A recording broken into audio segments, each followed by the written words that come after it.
वालेकुम क्लास। आज जो हम टॉपिक डिस्कस करेंगे उसका नाम है इंडिविजुअल डिफरेंसेस और ये हमारे कोर्स का बिल्कुल लास्ट टॉपिक है। इस लेक्चर के बाद हमारे और मज़ीद लेक्चर नहीं होंगे। This is our last lecture. एक दफ़ा रिवाइज कर लेते हैं कि हमने क्या क्या पढ़ा है।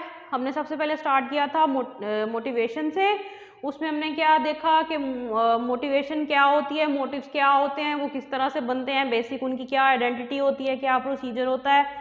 फिर हम चले गए उनकी टाइप्स पे, सेकेंडरी प्राइमरी। वहाँ से हमने देखा, हमने और टॉपिक्स गए, हम और टॉपिक्स पे गए, हमने और टॉपिक्स देखे, हमने मेमोरी को पढ़ा, लर्निंग को पढ़ा, थिंकिंग को पढ़ा, काफ़ी डिटेल में हमने हर चीज़ स्टडी की। फिर हमने कुछ और टॉपिक्स भी पढ़े जिनमें था social psychology, educational psychology, clinical psychology, testing, psychotherapy, ये चीज़ें हमने डिस्कस की। तो आज जो हमारा टॉपिक है वो क्या है कि हमने जो सारे जो अपने कोर्स में जो कंटेंट्स कवर किए हैं, थिंकिंग के, मेमोरी के, मोटिवेशन के, लर्निंग के, वो क्या होते हैं कि वो प्रोसीजर्स हर एक में डिफरेंटली हो रहे होते हैं। ठीक है, आपका थिंकिंग प्रोसेस मेरे थिंकिंग प्रोसेस से डिफरेंट है, मेरा मेमोरी फॉर्मेशन करने का जो प्रोसेस है वो आपसे डिफरेंट है। ठीक है, तो क्या होता है हर इंसान में जो डिफरेंस होता है दूसरे इंसान के बिहेवियर से, वो किस बेस पे हो रहा होता है, क्योंकि हर इंसान इंडिविजुअली दूसरे पर्सन से डिफरेंट होता है। तो हम आज के टॉपिक में जो चीज़ डिस्कस करेंगे वो ये होगा कि इंडिविजुअल डिफरेंसेस कैसे होते हैं, क्यों होते हैं, किस किस बेस पे होते हैं और किस तरह से एक इंसान दूसरे इंसान से डिफर कर रहा होता है, और ये जो डिफरेंस होता है दो लोगों के दरमियान वो क्यों होता है, उसकी रूट कॉज क्या होती है, या उस डिफरेंस की क्या क्या डोमेन्स होती हैं। ठीक है, ऑल्दो के सब इंसान जो हैं वो एक ही तरह के नज़र आते हैं, फिजिकल एट्रीब्यूट सबके एक ही होते हैं, सबके पास 2 आईज होती हैं, 1 नोज होता है, एक माउथ होता है, लेग्स, फिंगर्स, हैंड, फीट, सबके ऑल्दो फिजिकल फीचर्स एक जैसे होते हैं, लेकिन हर बंदा अपनी इंडिविजुअलिटी में दूसरे से डिफरेंट होता है। ठीक है, इस चीज़ को हम इंडिविजुअल डिफरेंसेस कहते हैं कि एक पर्सन दूसरे पर्सन से किस तरह से डिफर कर रहा है। इंडिविजुअल डिफरेंसेस उन सारे डिफरेंट ट्रेड्स पे, कैरेक्टरिस्टिक्स पे बेस कर रहे होते हैं, उन चीज़ों को डिस्कस कर रहे होते हैं जो एक इंसान को दूसरे इंसान से डिफरेंट बना रही होती हैं, दो इंसानों को यूनिक बना रही होती हैं। यानी फिजिकली हर कोई एक जैसा लगने के बावजूद दूसरे से डिफरेंट होता है, यूनिक होता है। हर इंसान में कुछ यूनिक एबिलिटीज़ होती हैं, कुछ यूनिक ट्रेड्स होते हैं, कुछ यूनिक स्किल्स होती हैं जो उसको दूसरों से डिफ्रेंशिएट कर रही होती हैं। तो ये सारी जो चीज़ें होती हैं ये इंडिविजुअल डिफरेंसेस की बेस पे हो रही होती हैं। ठीक है, the encyclopedia of social psychology defines individual differences in terms of enduring psychological characteristics. यानी हर इंसान में कुछ ऐसे साइकोलॉजिकल ट्रेट्स होते हैं, यूनिक डिफरेंसेस होते हैं जो उसको दूसरे पर्सन से डिस्टिंग्विश कर रहे होते हैं। ठीक है, the study of individual differences is called differential और ट्रेट साइकोलॉजी। यानी इंडिविजुअल डिफरेंसेस की स्टडी को हम क्या कहते हैं, डिफरेंशियल साइकोलॉजी या फिर ट्रेट साइकोलॉजी। डिफरेंशियल साइकोलॉजी मतलब यानी the psychology of differences between persons. ठीक है, कि एक पर्सन दूसरे पर्सन से क्यों डिफरेंट है, इसकी क्या रीज़न है। ट्रेट साइकोलॉजी मतलब कि कौन से ट्रेट्स हैं जो एक पर्सन को दूसरे पर्सन से डिफर कर रहे हैं, यानी एक पर्सन अगर उस तरह का है तो क्यों है, और अगर दूसरा पर्सन उस तरह का नहीं है तो क्यों नहीं है। ये सारी बातें जो अब तक हम कर रहे हैं ये इंडिविजुअल डिफरेंसेस की अम्ब्रेला में फॉल कर रही होती हैं। ठीक है, तो अब हम देखते हैं कि इंडिविजुअल डिफरेंसेस की बेसिकली टाइप्स कौन कौन सी होती हैं। ठीक है, फर्स्ट नंबर पे हमारे पास क्या होता है, फिजिकल डिफरेंसेस होते हैं। हर इंसान फिजिकली दूसरे से डिफरेंट होता है। जैसा कि मैंने आपको लेक्चर के स्टार्ट में भी बताया कि ऑल्दो सब कुछ जो है इंटरनल ऑर्गन्स हर एक के एक ही तरफ परफॉर्म कर रहे होते हैं, हर किसी में वही सिस्टम्स होते हैं जो दूसरे में होते हैं। सबके पास आईज होती हैं, नोज होता है, ठीक है, ईयर्स होते हैं, माउथ होता है, टंग होती है, हेयर होते हैं, फीट होते हैं, लेग्स होते हैं। बट स्टिल इन सब कॉमनैलिटीज़ के बावजूद, इन सब सिमिलैरिटीज़ के बावजूद हर इंसान फिजिकली दूसरे से डिफरेंट होता है। किस तरह कि हर पर्सन की हाइट दूसरे से डिफरेंट होती है। ठीक है, हर पर्सन की बॉडी का जो स्ट्रक्चर होता है वो फिजिक होती है वो दूसरे पर्सन से डिफरेंट होती है। हर बंदे की जो फिजिकल स्ट्रेंथ होती है, फिजिकल एबिलिटी होती है, फिजिकल वर्क की एबिलिटी होती है वो दूसरे से डिफरेंट होती है। हर किसी का आई कलर दूसरे से डिफरेंट होता है। ऑल्दो सबकी आइज जो है वो देखने का काम करती हैं और सबके पास 2 ही आइज होती हैं, लेकिन हर किसी का आई कलर दूसरे के आई कलर से डिफरेंट होता है। तो सबके पास ईयर्स जो हैं वो 2 ही हैं, वो स्मेल करने का ही सॉरी लिसनिंग का ही काम कर रहे हैं। ठीक है, सबका ईयर ड्रम वाइब्रेट हो रहा है, सबके पास वही बॉडी ऑर्गन्स है, लेकिन क्या है कि किसी के जो ईयर्स हैं वो छोटे हैं, किसी के बड़े हैं, किसी के एयर लोब्स बड़े हैं, किसी के छोटे हैं। ठीक है, तो ये सब जो मैंने आपको बताए हैं फिजिकल फीचर्स, हर किसी की आईज की शेप डिफरेंट है, नोज की शेप डिफरेंट है, हैंड फीट की शेप डिफरेंट है, हाइट में डिफरेंस है। ठीक है, कलर कंप्लेक्शन में डिफरेंस है। ठीक है, तो ये सब क्या है, हमारे फिजिकल फीचर्स हैं, यानी फिजिकल फीचर्स की बेस पे हर इंसान दूसरे इंसान से इंडिविजुअली डिफरेंट है। ठीक है, सेकंड नंबर पे हमारे पास क्या आ जाता है, डिफरेंसेस इन इंटेलिजेंस।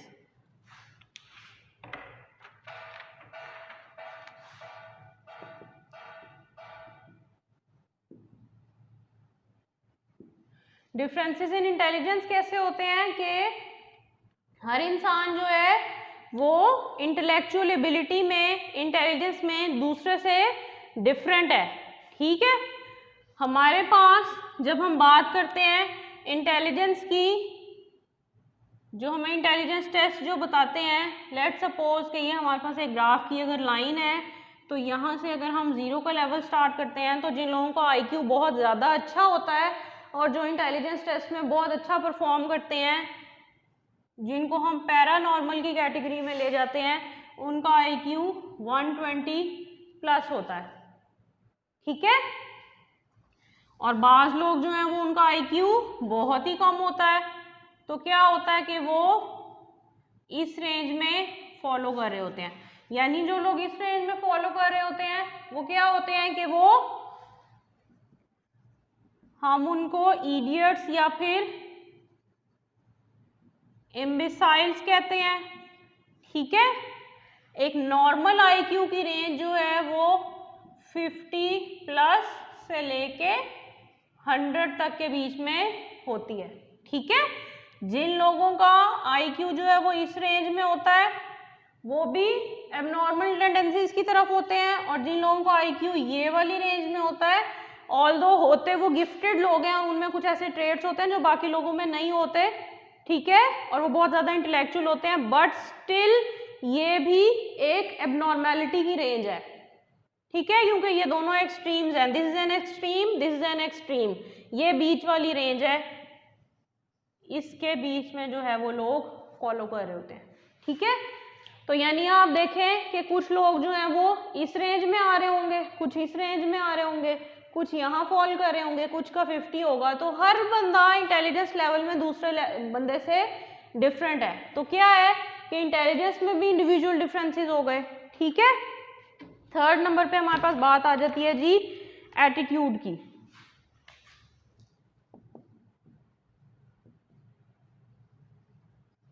अब जब हम एटीट्यूड की बात करते हैं तो ये एटीट्यूड उस यूज का नहीं है, मतलब ये उसका ये वो वाला वर्ड नहीं है एटीट्यूड, इसका वो यूज नहीं है यहाँ पे जो आप कहते हैं कि फलां में बहुत एटीट्यूड है, वो तो हर वक्त एटीट्यूड ही शो करता रहता है, या वो बहुत एटीट्यूड में आके बिहेव करती है, ये क्या, ये वो एटीट्यूड नहीं है। जब हम साइकोलॉजी में, साइकोलॉजिकल स्टडीज में एटीट्यूड की बात करते हैं तो वो क्या होता है कि वो आपके बिहेवियर का जो पैटर्न होता है, जिसकी बेस पे आप बिहेव कर रहे होते हैं, जिसकी बेस पे आप अपनी थॉट को बिहेवियर में कन्वर्ट कर रहे होते हैं, वो चीज़ आपका एटीट्यूड होता है। ठीक है, और साइकोलॉजिकली हर बंदा एटीट्यूड में दूसरे बंदे से डिफरेंट है। ठीक है, individuals differ in their attitude toward different people, different objects, different things, different perceptions, different places.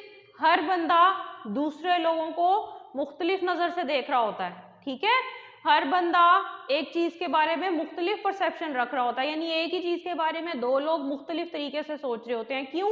क्योंकि उनका एटीट्यूड डिफरेंट होता है एक दूसरे से, ठीक है।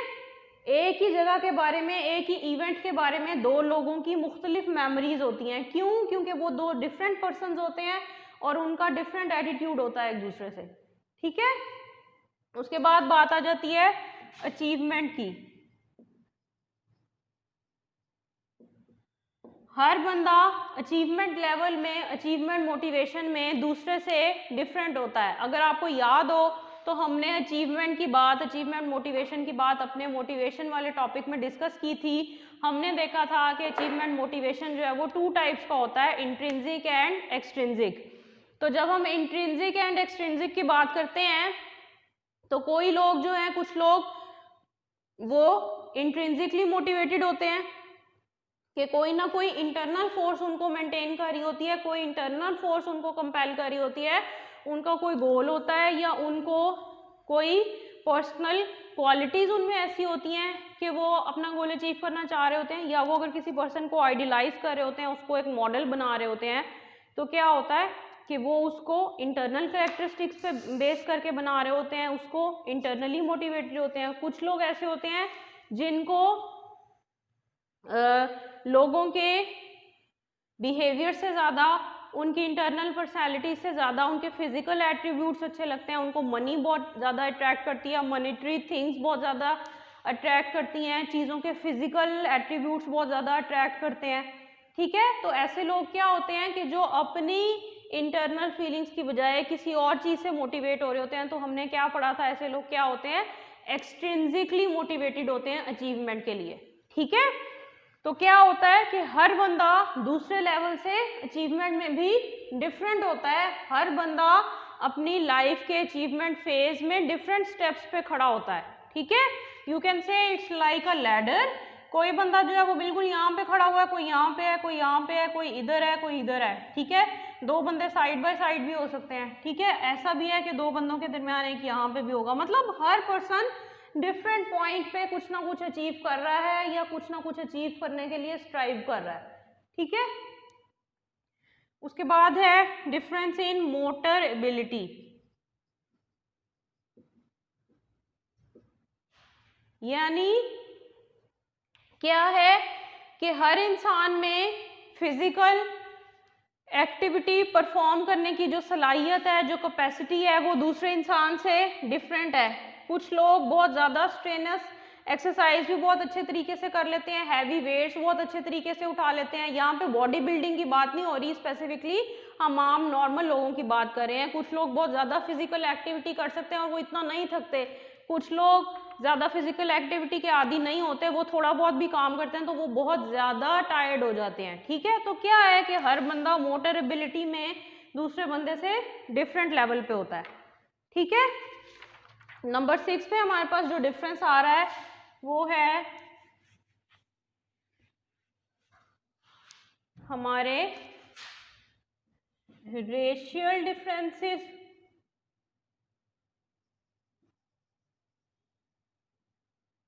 यानी हर बंदा डिफरेंट एथनिसिटी से बिलोंग कर रहा होता है, डिफरेंट रेस से बिलोंग कर रहा होता है।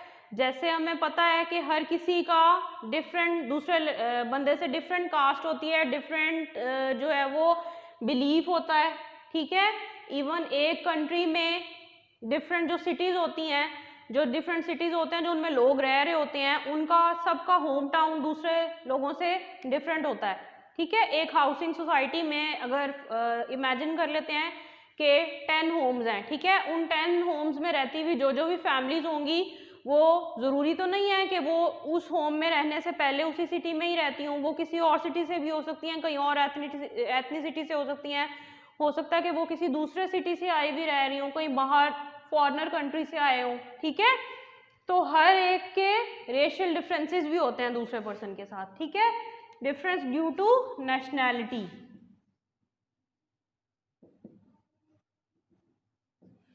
अब जैसे हम पाकिस्तान में रहते हैं, पाकिस्तान जो है वो एक मुस्लिम कंट्री है, ठीक है। ऑल्दो पाकिस्तान एक मुस्लिम कंट्री है, लेकिन यहाँ पे जो माइनॉरिटीज़ में जो लोग रहते हैं उनमें सिख कम्युनिटी भी आ जाती है, ठीक है, उनमें हिंदू कम्युनिटी भी आ जाती है। जो पाकिस्तानी लोग होते हैं उनके पास पाकिस्तानी नेशनैलिटी होती है, ठीक है। जो बाहर से लोग होते हैं, हिंदू कम्युनिटी के होते हैं, सिख कम्युनिटी के होते हैं, उनके पास समटाइम्स वो नेशनैलिटी नहीं होती जो पाकिस्तानियों के पास होती है, ठीक है। लेकिन क्या है कि समटाइम्स उनके पास नेशनैलिटी होती भी है, लेकिन फिर भी हम उनको एक आउटसाइडर कंसीडर करते हैं। क्यों? क्योंकि हमारा जो कंट्री है वो बेसिकली मुस्लिम कंट्री है और हम मुस्लिम हैं, ठीक है। तो ये एक नेशनैलिटी का डिफरेंस भी होता है। हम मुस्लिम कंट्री के पर्सपेक्टिव से बात कर रहे हैं, अगर हम एक नॉन मुस्लिम कंट्री के पर्सपेक्टिव से बात करें तो इसको हम ऐसे देख सकते हैं कि हम अगर किसी फॉरेनर कंट्री में जाते हैं तो वहाँ पे हम माइनॉरिटी होंगे, ठीक है, और हमारे पास वहाँ पे नेशनैलिटी नहीं होगी, जबकि बाकी जो फॉरेनर वहाँ पे लोग रह रहे होंगे, जो वहाँ पे इंग्लिश पीपल रह रहे होंगे, उनके पास क्या होगी? नेशनैलिटी होगी। तो नेशनैलिटी की बेस पे भी हर बंदा दूसरे पर्सन से डिफरेंट होता है, ठीक है। इकोनॉमिक स्टेटस,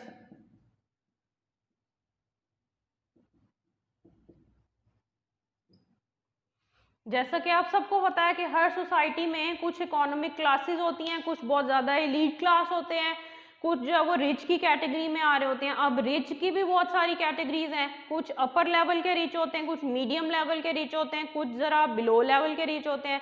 फिर अगर हम मीडियोकर्स की बात करते हैं, मिडिल क्लास की बात करते हैं, तो उसमें भी एक अपर मिडिल क्लास होती है, एक लोअर मिडिल क्लास होती है, ठीक है। और फिर हम बिल्कुल ही लोअर मिडिल क्लास की जब बात करते हैं, उससे निचली भी हमारी एक क्लास होती है जिसको हम पाकिस्तानी सोसाइटी में या हम अपनी नेशनल लैंग्वेज में जिसको हम वर्किंग क्लास कहते हैं, ठीक है। और अगर हम वर्किंग क्लास की बात करें तो क्या है, उसमें भी बहुत सारी कैटेगरीज आ जाती हैं, ठीक है। तो इकोनॉमिक स्टेटस की बेस पे भी, फाइनेंशियल स्टेटस की बेस पे भी हर इंसान दूसरे इंसान से डिफर कर रहा होता है, ठीक है जी। डिफरेंसेस इन इंटरेस्ट, हर इंसान के इंटरेस्ट जो है वो दूसरे इंसान से डिफर कर रहे होते हैं। एक पर्सन एक चीज को बहुत ज्यादा लाइक कर रहा होता है और वो उसकी बात कर रहा होता है दूसरे पर्सन के सामने, तो क्या होता है कि दूसरा पर्सन हो सकता है उस चीज को बहुत ज्यादा डिसलाइक कर रहा हो, ठीक है। किसी को एक चीज बहुत ज्यादा पसंद है, किसी दूसरे को बिल्कुल भी पसंद नहीं है। कोई एक पर्सन, दो लोग जो है वो कहीं गए हैं आउटिंग पे, एक पर्सन जो है वो क्रेव कर रहा है कि उसको आइसक्रीम चाहिए हो सकता है कि दूसरे को आइसक्रीम उस टाइम बिल्कुल भी ना चाहिए हो, या उसको आइसक्रीम अच्छी ही ना लगती हो, ठीक है। तो हर इंसान इंटरेस्ट में, चॉइसेस में, लाइक्स में, डिसलाइक्स में दूसरे से कहीं ना कहीं किसी ना किसी पॉइंट पे डिफर कर रहा होता है,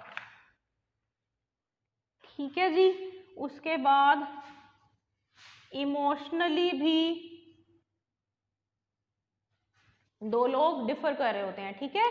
किसी की इमोशनल थ्रेशोल्ड जो है वो बहुत ज्यादा होती है। इमोशनल थ्रेशोल्ड मतलब कि कोई बहुत ज्यादा इमोशनल सिचुएशन में इजीली डील कर सकता है। किसी को अगर एंगर सिचुएशन ऐसी हो कि उसको गुस्सा आ रहा हो तो वो अपने एंगर को बहुत इजीली मैनेज कर सकता है, जबकि बाज़ लोगों में एबिलिटी नहीं होती कि वो अपने एंगर को छुपा सकें या उसको कंट्रोल कर सकें। बाज़ बहुत ज़्यादा रॉ फॉर्म में, वाइल्ड फॉर्म में अपना एंगर शो कर देते हैं। बाज़ लोग बहुत ज़्यादा फिजिकली भी हार्म करते हैं, दूसरों को चीज़ें वगैरह तोड़ देते हैं।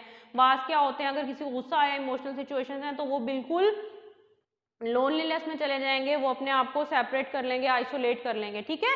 तो ये इमोशनल डिफरेंसेस हैं हर पर्सन में। हैप्पीनेस शो करने का वे भी एक पर्सन का दूसरे पर्सन से डिफरेंट है, ठीक है। सैडनेस शो करने का भी डिफरेंस है, एंगर शो करने का भी डिफरेंस है, सरप्राइज शो करने का भी डिफरेंस है। हर इंसान दूसरे इंसान से इमोशनली डिफरेंट है। जब हमने सारे डिफरेंसेस पढ़ लिए हैं तो लास्ट नंबर पे कौन सा डिफरेंस आ रहा है हमारे पास? पर्सनैलिटी का डिफरेंस। पर्सनैलिटी के डिफरेंस की थोड़ी सी हमारे पास डिटेल है, जिसमें हमारे पास 3 to 4 बिहेवियर इसके नेम है कि उन्होंने पर्सनैलिटी को कैसे डिस्क्राइब किया है। नंबर 11 पे पर्सनैलिटी की बात आ रही है। पर्सनैलिटी में सबसे पहले जिसको हम स्टडी करेंगे उसका नाम है स्प्रेंगर, ठीक है जी। स्प्रेंगर ने हमें क्या कहा है कि पर्सनैलिटी की 6 डोमेन्स होती हैं, theoretical, economic, aesthetic, social, political,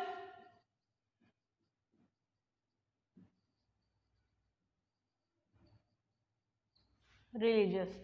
स्प्रेंगर हमें ये बताता है कि पर्सनैलिटी लोगों की इसलिए एक दूसरे से डिफरेंट होती है कि टोटल ये 6 पर्सनैलिटी डोमेन्स होती हैं। कोई पर्सन थ्योरेटिकल की रेंज में फॉल कर रहा होता है, कोई इकोनॉमिक में आ रहा होता है, कोई एस्थेटिक में आ रहा होता है, कोई सोशल में, पॉलिटिकल में, रिलीजियस में। थ्योरेटिकल जो लोग होते हैं वो क्या करते हैं कि चीज़ों की अंडरलाइंग फिनोमिनास पे बहुत ज़्यादा गौर करते हैं, बहुत ज़्यादा हर चीज़ को गौर से देखते हैं, ठीक है। इकोनॉमिकली क्या होता है कि हर चीज़ की मॉनेटरी वैल्यू देखते हैं, उनके लिए चीज़ों की फाइनेंशियल स्टेटस और चीज़ों की वैल्यू और थिंग्स की वैल्यू जो है वो ज़्यादा होती है लोगों से। कोई एस्थेटिक होता है उसमें एस्थेटिक एबिलिटी बहुत ज़्यादा होती है, डेकोरेशन का बहुत ज़्यादा शौक होता है, ठीक है। या क्या होता है कि उसकी कलर्स को, चीज़ों को कंबाइन करने की एबिलिटी बहुत ज़्यादा अच्छी होती है, आर्टिस्टिक टाइप का माइंड होता है, ठीक है। सोशल कि कोई बहुत ज़्यादा सोशल गैदरिंग्स में जाना पसंद करता है, लोगों से बहुत अच्छे रिलेशनशिप्स बना लेता है। पॉलिटिकल के मतलब हर चीज़ को बहुत क्रिटिकली देखता है, या कोई साजिशी टाइप का एक माइंड है किसी पर्सन का। रिलीजियस के उसमें बहुत ज़्यादा जो है रिलीजियोसिटी है, ठीक है, यानी कि कोई पर्सन जो है वो बहुत ज़्यादा रिलीजियस है, ठीक है। यानी स्प्रेंगर में कह रहा है कि हर पर्सन जो है वो इनमें से सब कैटेगरीज की डोमेन में नहीं आ रहा होता, कोई इधर आ रहा होता है, कोई इधर, कोई इधर, कोई इधर, इधर या फिर इधर। हर पर्सन जो है वो इनमें से किसी ना किसी एक कैटेगरी में फॉल कर रहा होता है, ठीक है। या ऐसा भी हो सकता है कि किसी इंसान में ये सारी कैरेक्टरिस्टिक हो, लेकिन जो डोमिनेट कर जाए इसका मतलब है कि वो है, ठीक है जी। उसके बाद हमें यूंग ये कहता है कि हमारे पास 3 पर्सनैलिटी ट्रेट्स हैं, इंट्रोवर्ट्स, एक्सट्रोवर्ट्स और एम्बिवर्ट्स, ठीक है। इंट्रोवर्ट्स वो लोग होते हैं जो अकेले रहना पसंद करते हैं, जो गैदरिंग्स में इतने ज़्यादा नहीं जाते, जो रिलेशनशिप्स के बारे में बहुत ज़्यादा चूजी होते हैं, ठीक है, जो अपने आप की कंपनी में ज़्यादा रहना पसंद करते हैं और लोगों की कंपनी में कम रहना पसंद करते हैं, और उन लोगों से जिनसे वो मिलते हैं उनके बारे में वो बहुत ज़्यादा सिलेक्टिव होते हैं। एक्सट्रोवर्ट्स कौन से लोग होते हैं? जो मिलना जुलना बहुत ज़्यादा पसंद करते हैं, ये न्यू लोगों में भी बहुत जल्दी घुल मिल जाते हैं, इनको लोगों से मिलना, सोशली इंटरेक्ट करना, सोशल गैदरिंग्स में जाना जो है इनको क्या करता है, इनको एनर्जी प्रोवाइड करता है, इनको चार्ज करता है, ठीक है। एम्बिवर्ट्स कौन से लोग होते हैं? जिनमें ये दोनों टेंडेंसीज होती हैं, ठीक है। अगर हम एक सीधी लाइन में जा रहे हों तो यूंग के मुताबिक यहाँ पे इंट्रोवर्जन फॉल कर रहा है, यहाँ पे एक्सट्रोवर्जन फॉल कर रहा है, और बीच के कहीं दरमियान के एरिया में ये वाला फॉलो कर रहा है, यानी ये लोग इस टेंडेंसी को भी लिए हुए होते हैं और इस टेंडेंसी को भी लिए हुए होते हैं, ठीक है जी। उसके बाद हमारे पास क्या है? हमारे पास ट्रॉटर एक और साइकोलॉजिस्ट है, उसने हमें एक और पर्सनैलिटी की डोमेन बताई है, ठीक है जी। ट्रॉटर हमें क्या कहता है कि लोग या तो स्टेबल माइंडेड होते हैं या फिर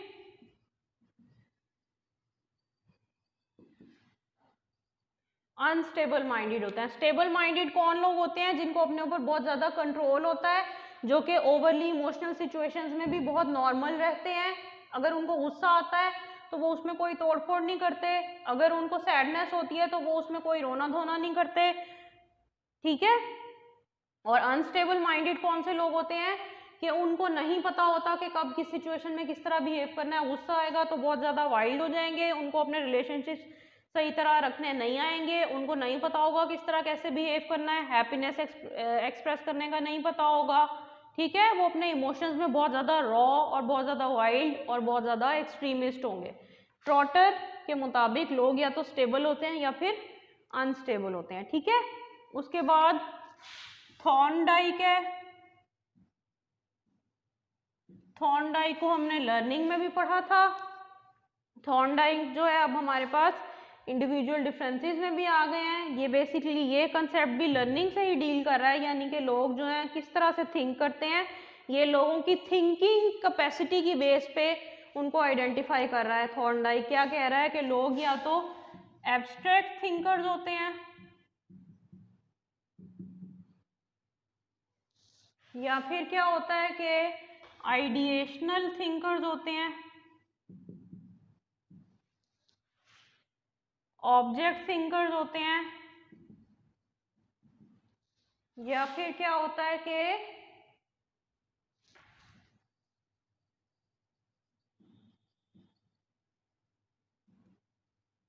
लोगों में सेंसरी एक्सपीरियंस बहुत ज़्यादा होता है।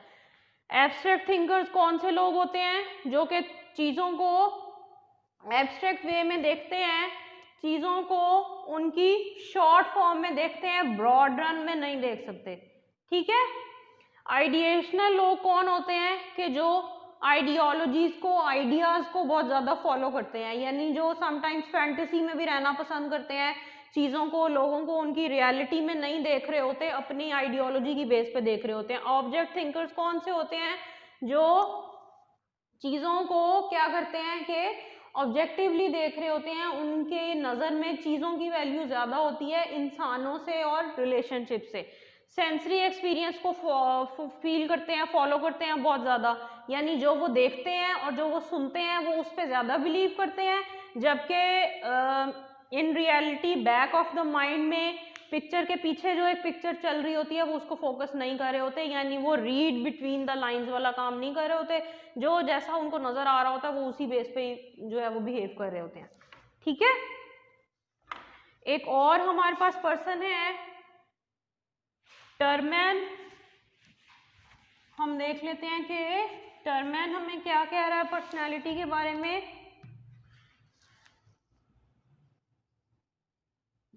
अकॉर्डिंग टू टर्मैन, लोग या तो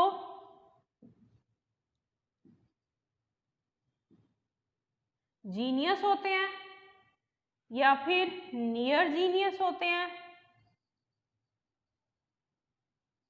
ठीक है। या फिर वेरी सुपीरियर होते हैं,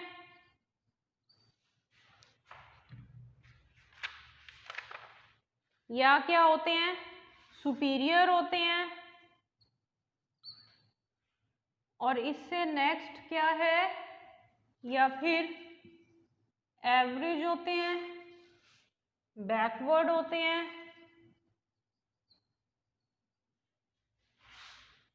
फीबल माइंडेड होते हैं,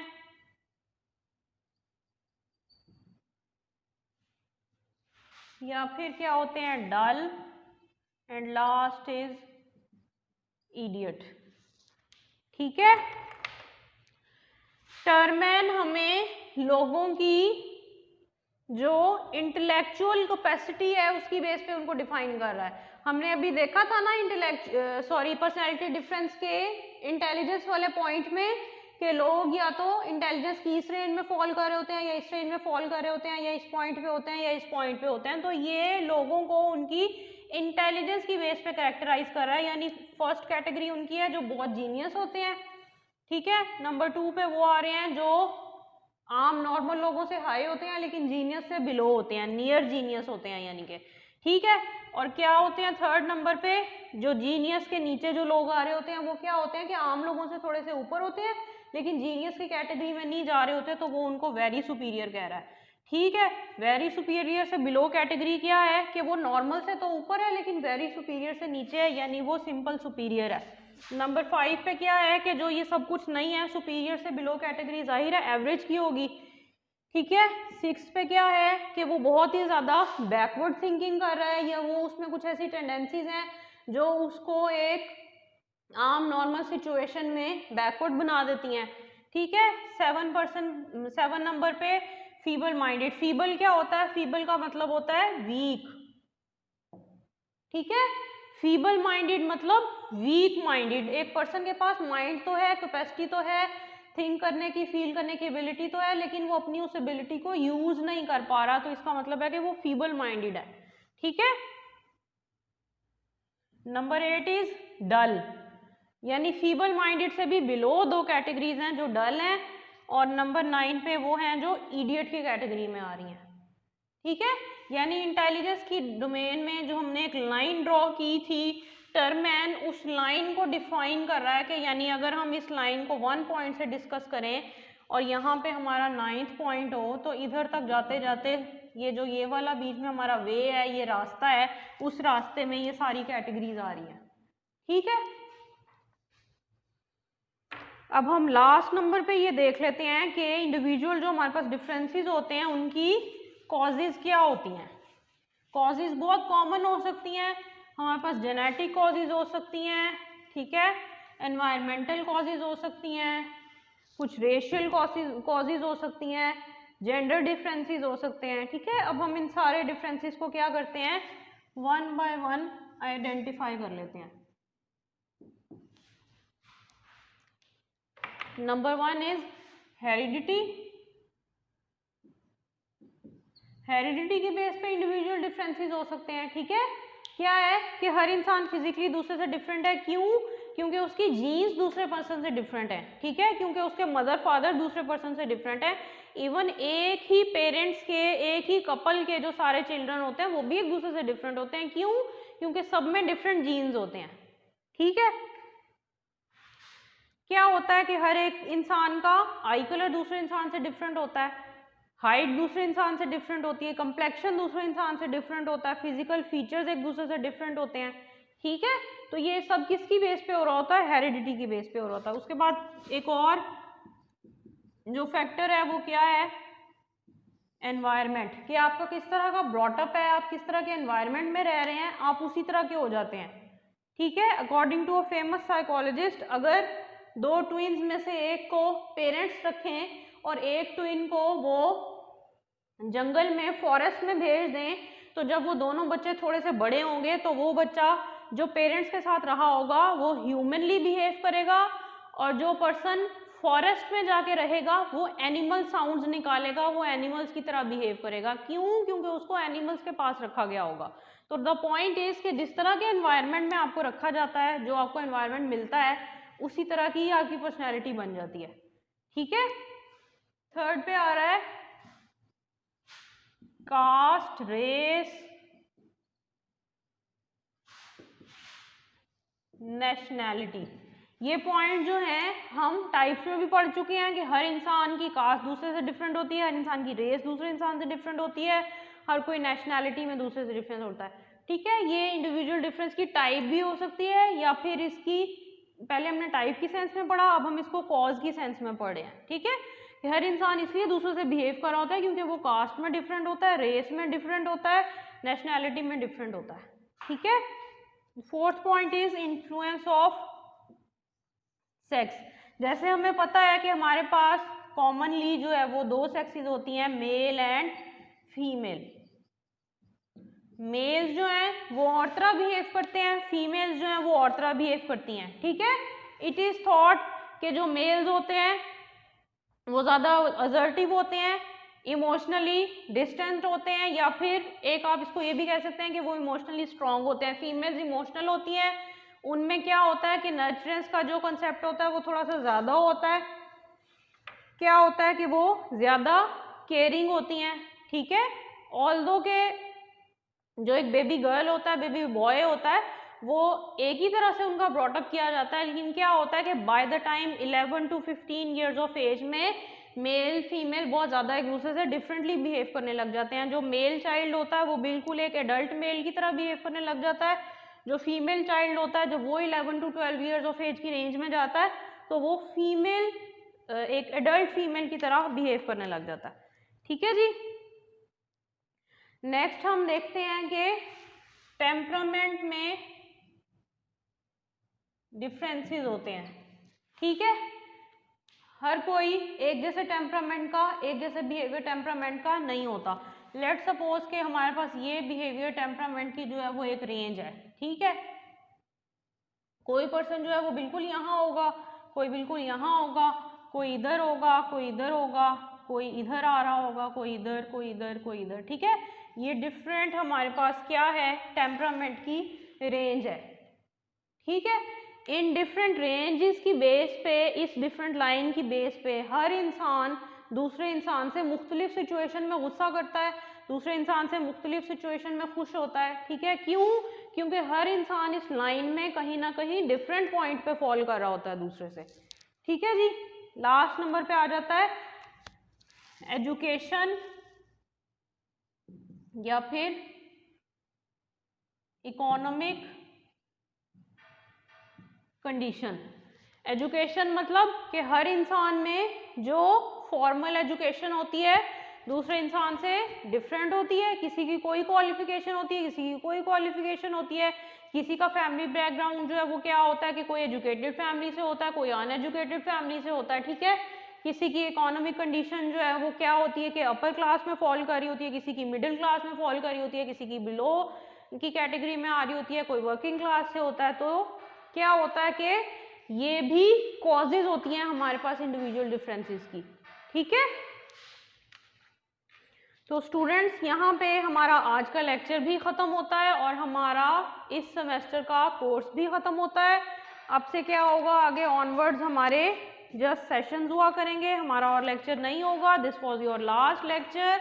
the topic was individual differences. हमने क्या स्टडी किया इसमें देखा, हमने डेफिनेशन देखी, इंडिविजुअल डिफरेंसेस की नेचर देखी, फिर हमने कुछ टाइप्स पढ़ी जिसमें फिजिकल डिफरेंसेस था, इंटेलिजेंस में डिफरेंस, एटीट्यूड्स में, अचीवमेंट में, मोटर एबिलिटी में, रेशियल डिफरेंसेस थे, नेशनैलिटी के डिफरेंसेस थे, इकोनॉमिक कंडीशंस का डिफरेंसेस थे, और क्या था, इंटरेस्ट का डिफरेंस था, इमोशनल डिफरेंसेस थे और पर्सनालिटी डिफरेंसेस थे। पर्सनालिटी डिफरेंसेस में हमने स्प्रेंगर को स्टडी किया, यूंग को स्टडी किया, ट्रॉटर को स्टडी किया, थॉर्नडाइक को, टर्बमैन को, ठीक है। फिर हम कॉजेज पे आ गए। कॉजेज में हमने देखा कि इंडिविजुअल डिफरेंसेस क्यों होते हैं, उसमें हेरिडिटी होती है, एनवायरनमेंट होता है, टेम्परामेंट का इशू होता है, और फिर क्या होता है कि इकोनॉमिक कंडीशन और एजुकेशन सबकी डिफरेंट होती है। यहाँ पे हमारा लेक्चर ख़त्म हो गया है और हमारी आउटलाइन भी ख़त्म हो गई है। हमने लर्निंग पढ़ा, हमने मेमोरी देखी, हमने मोटिवेशन देखी, हमने थिंकिंग को स्टडी किया, फॉरगेटिंग को स्टडी किया। उसके बाद हमने क्या किया, एजुकेशनल साइकोलॉजी देखी, सोशल साइकोलॉजी देखी, हमने क्या किया, फिर हमने क्लिनिकल देखा, टेस्टिंग देखी, साइकोथेरेपी देखी, फिर हमने लास्ट में इंडिविजुअल डिफरेंसेस स्टडी किए। तो यहाँ पे हमारा आज का लेक्चर ख़त्म होता है। थैंक यू, अल्लाह हाफिज़।